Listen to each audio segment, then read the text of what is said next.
கர்த்தருடைய பரிசுத்த நாமத்துக்கு மகிமை உண்டாவதாக. இன்று நாம் தியானத்துக்கு எடுத்துக்கொள்ள இருக்கிறதான வேதவசனம் யாக்கோபின் புஸ்தகம் 2ஆம் அதிகாரம் 22ஆம் வசனம். கிரியைகளினாலே விசுவாசம் பூரணப்படுகிறது. ஆமென்.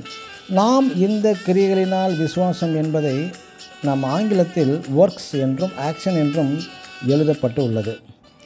தியரி என்பது படித்து அறிவது, ஆனால் பிராக்டிக்கல் என்பது செய்முறை பயிற்சி.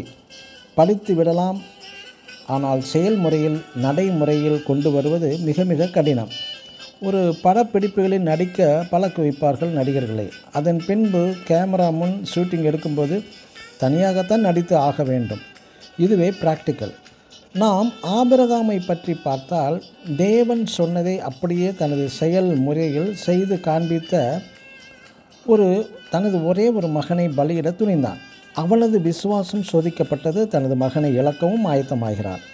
தனது ஒரே மகனை பலி செலுத்த கத்தியை ஓங்கியும் விட்டான். இதனால் இவனது கிரியைகளினால் பூரணப்பட்டு விட்டான். அடுத்ததாக பார்க்கும்பொழுது, சாரிபாத்தின் விதவை பஞ்ச காலத்திலே எலியா என்ற தீர்க்கதரிசி இவளது வீட்டிற்கு வந்து ஆகாரம் கேட்கிறாள். இந்த விதவையிடம் ஒரே ஒரு வேளை மட்டும் சாப்பிட அவளுக்கும் அவளது மகனுக்கும் மட்டுமே இருந்த அந்த ஆகாரத்தை எலியா தீர்க்கதரிசிக்கு கொடுக்கிறாள்.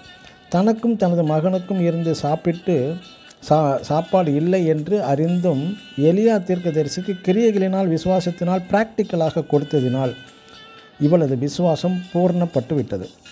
அடுத்ததாக, சாவின் காலத்தில் ஒரு கடன்பட்ட ஒரு விதவை வேறு அநேக பாத்திரங்களை வாங்கி,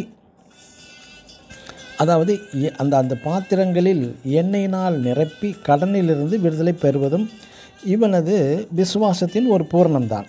மற்றும் புதிய ஏற்பாட்டில் 5 அப்பம் 2 மீன்கள் வைத்திருந்த சிறுவன் தனக்கென்று வைத்திருந்த அந்த சிறிய ஆகாரத்தை மற்றவர்களுக்கு கொடுத்து விட்டான். தனக்கு ஆகாரம் இல்லாமற் போகுமே என்று அறிந்தும் கிரியைகளினால் அந்த சிறுவனின் விசுவாசம் பூரணப்படுகிறது, பிராக்டிக்கலாக நடைபெற்றும் விட்டது. எனக்கு அன்பான தேவனுடைய பிள்ளைகளே, மேலே குறிப்பிடப்பட்டுள்ள நபர்களின் விசுவாசம் பரீட்சையில் பிராக்டிக்கலாக இழக்க இவர்கள் ஒப்பு கொடுத்தார்கள். இப்படி இழந்ததினால் பல மடங்கு ஆசீர்வாதம் பெற்றும் அதன் ஆசீர்வாதத்தினால் பெருமை அடையாமல் மேட்டிமை அடையாமல் கர்த்தரை விட்டு பின்வாங்காமலும் இருந்து அவர்கள் கிரியைகளினால் விசுவாசம் பூரணப்பட்டு விட்டது. ஆமென். God bless you.